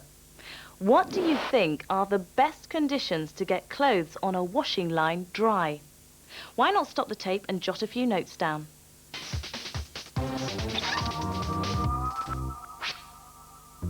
Your answer should have 3 points. The best conditions for this washing to dry would be a sunny day. The sun will increase the temperature and give the water particles more energy to escape. A windy day. The wind will push the water particles away from the washing, leaving room for more to escape. And the third point would be low humidity. There are few water particles in the air already, so there's space for lots more. So sun, wind, and low humidity to get the washing dry. The opposite of evaporation is condensation. If I breathe on my sunglasses here, the water vapour in my breath condenses back into tiny water droplets on the glass's surface.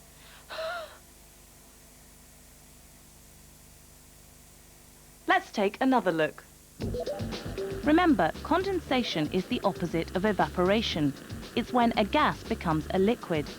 Here, water vapour comes into contact with a much colder surface and turns back into tiny water droplets. The particles in the gas have less energy because of the lower temperature, and so move more slowly and eventually gather together to form a liquid. This is how clouds form and condensation appears on windows. This completes the first unit of chemistry on classifying material. Make sure that you really understand the particle model and can use it to describe how solids, liquids and gases can behave. Rewind and play this section again if you need to go over it, and there are more practice questions in the book and on the website. Don't forget to have a break.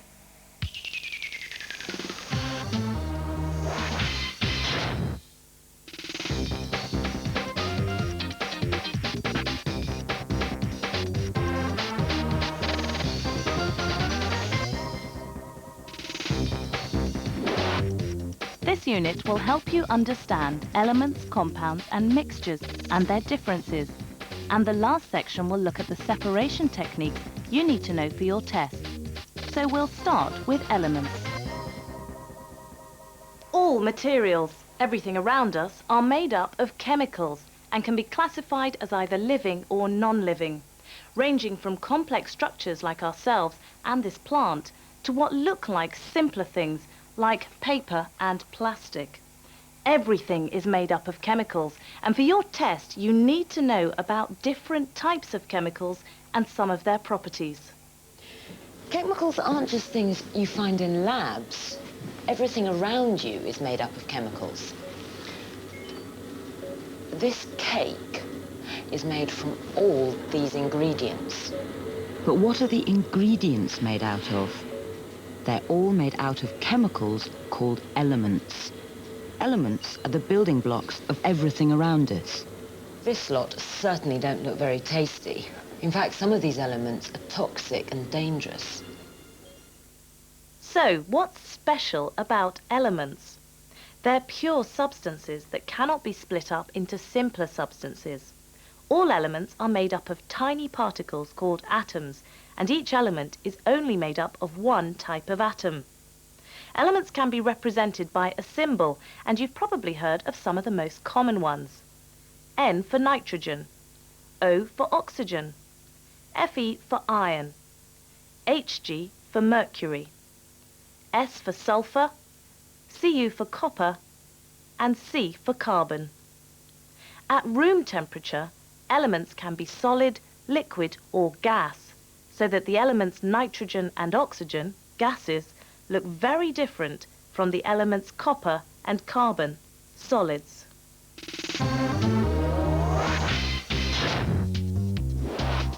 So you need to know that elements are pure substances and are only ever made up of one type of particle, called atoms.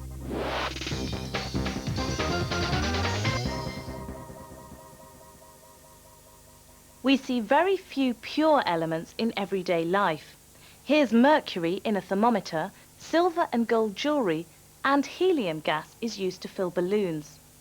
Elements are rarely seen because they're so often combined in chemical reactions to form compounds. Watch what happens when we combine the two elements sodium and chlorine gas. Elements are made up of tiny particles, too small to see with the naked eye. Particles of one element are all the same. Imagine these are particles of the element sodium. Chlorine particles are very different from sodium particles. But when particles of different elements get together, two things can happen. They can be mixed together, but they keep their own characteristics and are easily separated. Or they can join together chemically. They're much harder to separate now. The chemical combination is called a compound.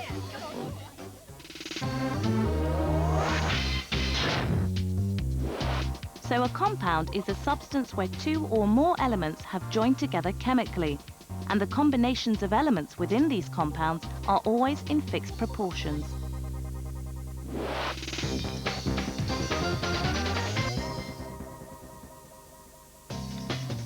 Mixtures are made up of particles of substances which have not been joined together in a chemical reaction. Here is a mixture of sulfur and iron. They have not reacted chemically and can be separated easily. The iron is magnetic and can be easily collected up with a magnet.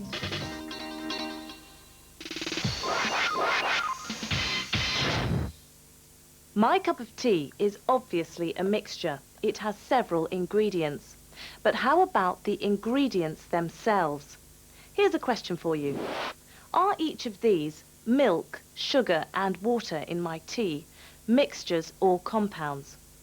Why not stop the tape and have a think?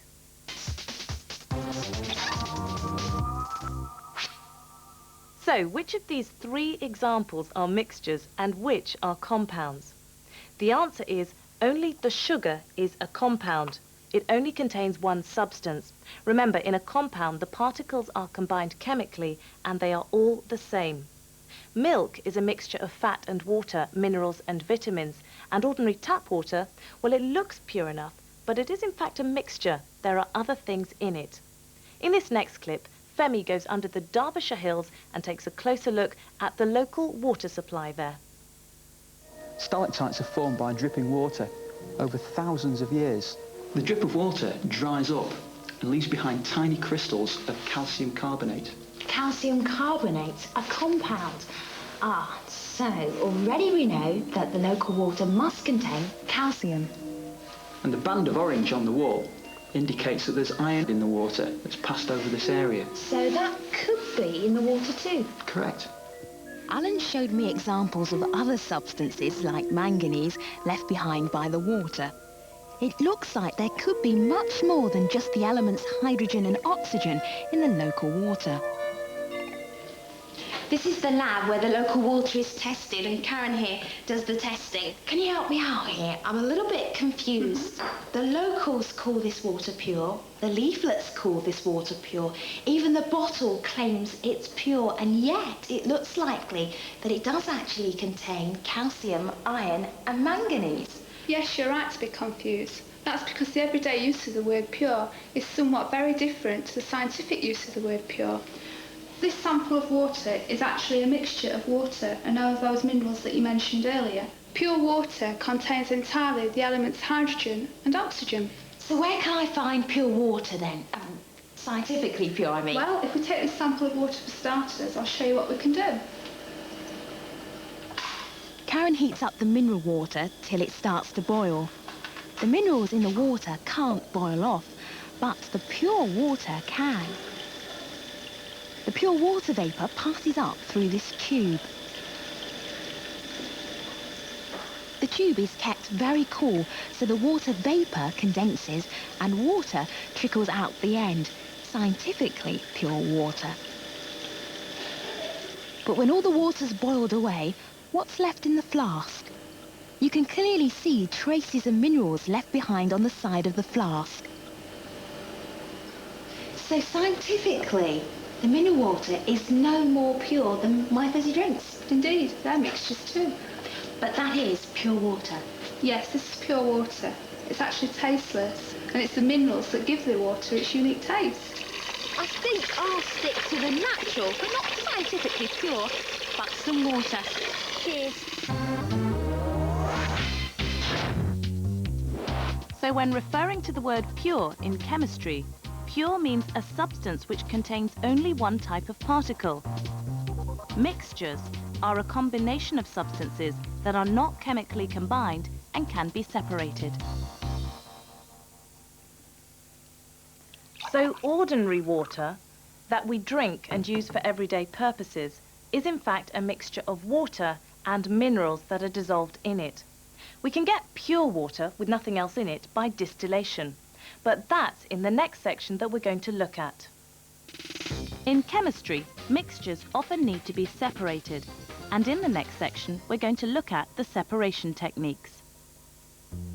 There are 5 different separation techniques you need to know for your test, and also when you would need to use each one. In this next clip, several different separation techniques are used to separate salt out from rock salt. Try writing down all the ones you see. It's the only rock salt mine in the UK, and it's enormous!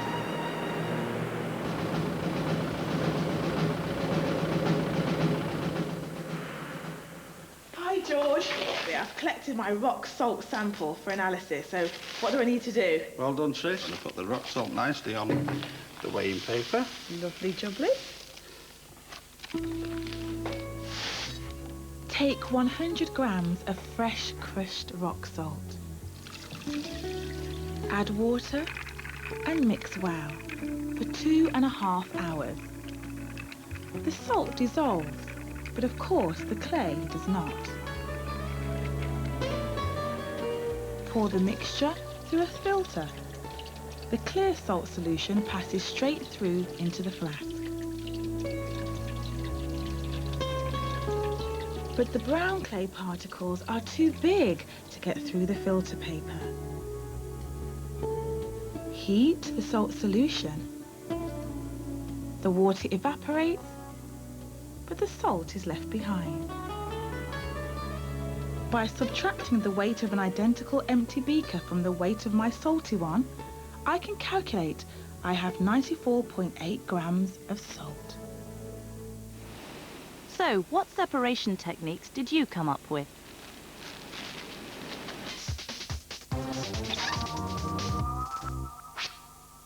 You should have come up with 2 separation processes.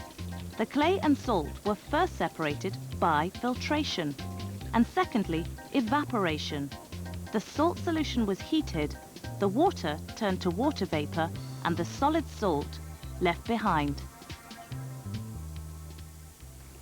But if you had a salt solution, and this time you wanted to keep the liquid and not the solid, the salt, then the separation process needed is different. You may wish to separate a solution of salt water and keep the water. In this case, the solution is heated in the same way, but the water vapor, or steam, is trapped and channeled into another container where it cools and returns to liquid. Separating a solution in this way is called distillation.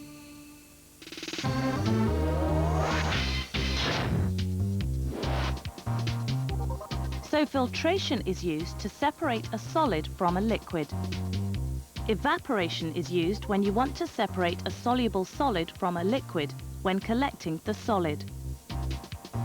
Distillation is used when you want to separate a soluble solid from a liquid, but this time you want to keep the liquid. When a mixture of liquids needs to be separated out, for example this crude oil, a process called fractional distillation is used.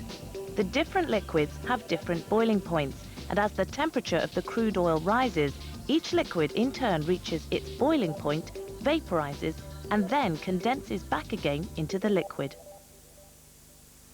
Fractional distillation is used when a mixture of liquids with different boiling points needs to be separated out and collected in large quantities, like the example we just saw, crude oil.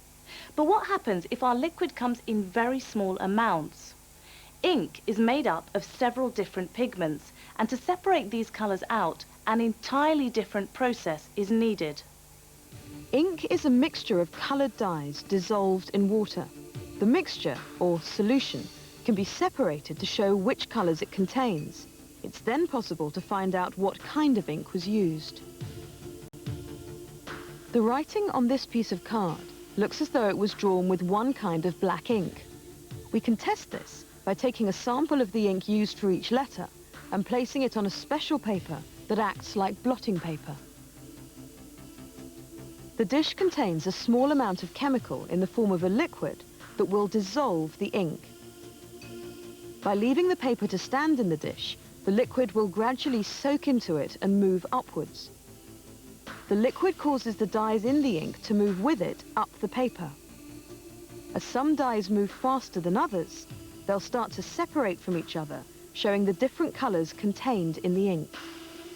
The patterns that look the same were written in the same ink, but the different patterns in the other samples show that more than one ink was used on the card. Separating ink dyes in this way is called chromatography.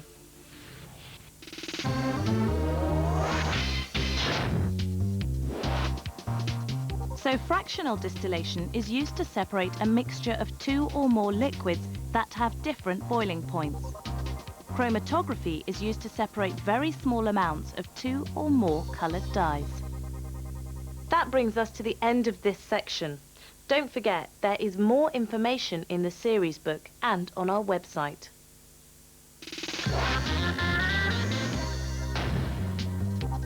I remember the solids, liquids and gases because you just have to really picture what you're thinking about and then it automatically comes to you whether it's a solid, a liquid or a gas. The formulas in chemistry, there's no real way to remember it. You just have to keep repeating them and remembering them.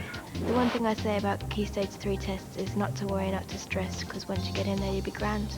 That brings us to the end of this science programme in the Key Stage 3 bite-sized revision series. Other programmes in the series cover the rest of chemistry and all of the physics that you need to know for your test. Remember, there's more information and lots of interactive questions on the website. And don't forget the accompanying bite-sized book. That's it from me. I'll see you in the next science programme. Bye for now.